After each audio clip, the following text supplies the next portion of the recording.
Hai adik-adik, apa kabar?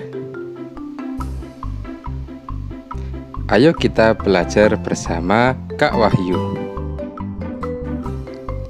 Kali ini kita akan belajar tentang sistem peredaran darah pada manusia.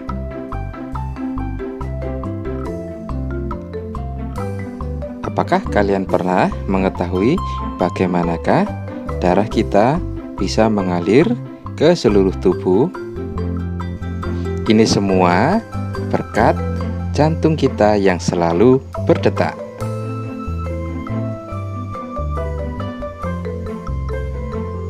Nah, jantung merupakan organ tubuh yang berfungsi memompa darah ke seluruh tubuh melalui pembuluh darah.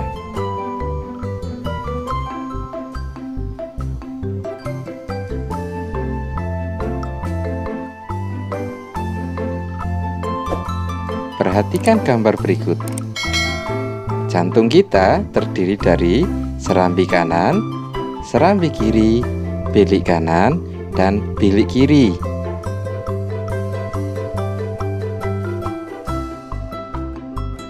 Serambi kanan berfungsi menerima darah yang kaya karbon dioksida dari seluruh tubuh. Serambi kiri berfungsi menerima darah yang kaya oksigen dari paru-paru. Sedangkan bilik kanan berfungsi memompa darah yang kaya karbon dioksida ke paru-paru. Dan bilik kiri berfungsi memompa darah yang kaya akan oksigen ke seluruh tubuh kita.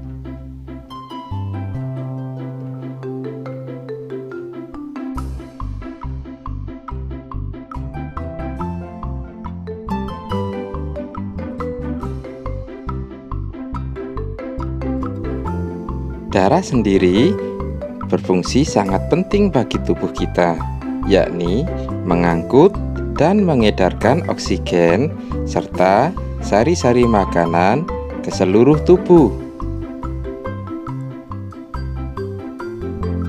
Bagaimanakah darah tersebut mengalir? Darah mengalir melalui pembuluh darah. Pembuluh nadi atau yang kita kenal dengan pembuluh arteri adalah pembuluh darah yang mengalirkan darah ke luar jantung. Arteri berisi darah bersih. Pembuluh nadi yang paling besar disebut aorta. Sedangkan pembuluh balik atau vena adalah pembuluh darah yang mengalirkan darah masuk ke jantung. Vena berisi darah kotor atau darah yang kaya akan karbon dioksida.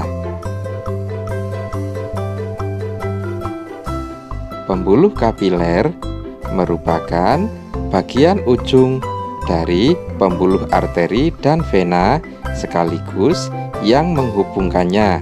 Pembuluh ini berfungsi sebagai tempat pertukaran antara oksigen dan karbon dioksida.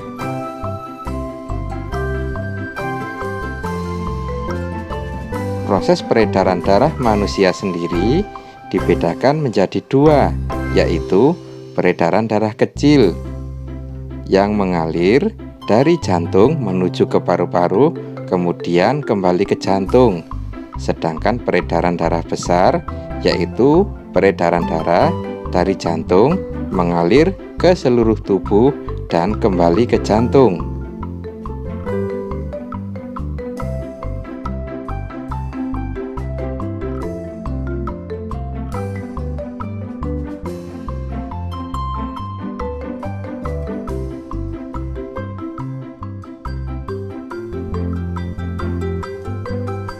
Gangguan pada sistem peredaran darah manusia.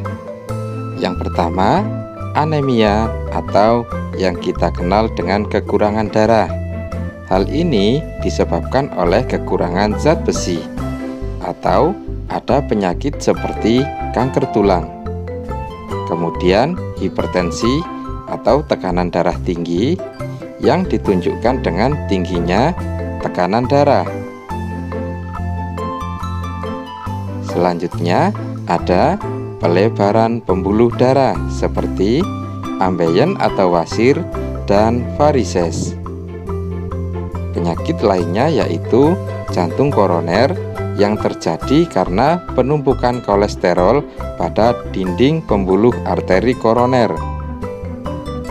Kemudian ada stroke yang disebabkan oleh pecahnya pembuluh darah di otak sehingga saraf-saraf yang ada di otak tidak memperoleh cukup oksigen.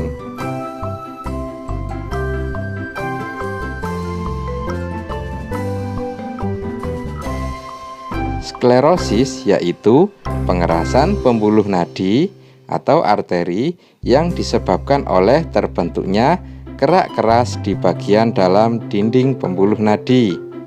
Dan yang terakhir, leukemia atau kanker darah adalah penyakit yang ditandai dengan meningkatnya sel darah putih yang terlalu banyak.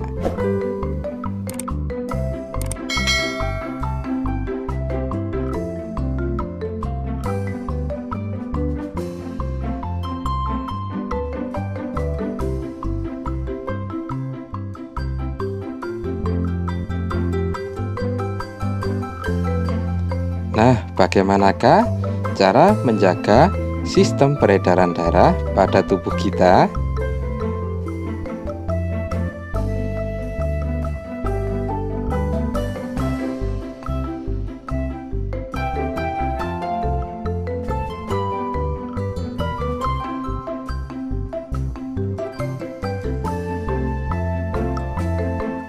Berikut adalah cara-cara memelihara organ peredaran darah. Yang pertama, mengurangi makanan yang berlemak. Yang kedua, olahraga secara teratur. Yang ketiga, mengkonsumsi makanan sehat dan bergizi atau yang kita kenal dengan 4 sehat, 5 sempurna. Dan yang terakhir, hindari rokok dan minum minuman beralkohol. Ingat, hindari rokok dan minum minuman beralkohol.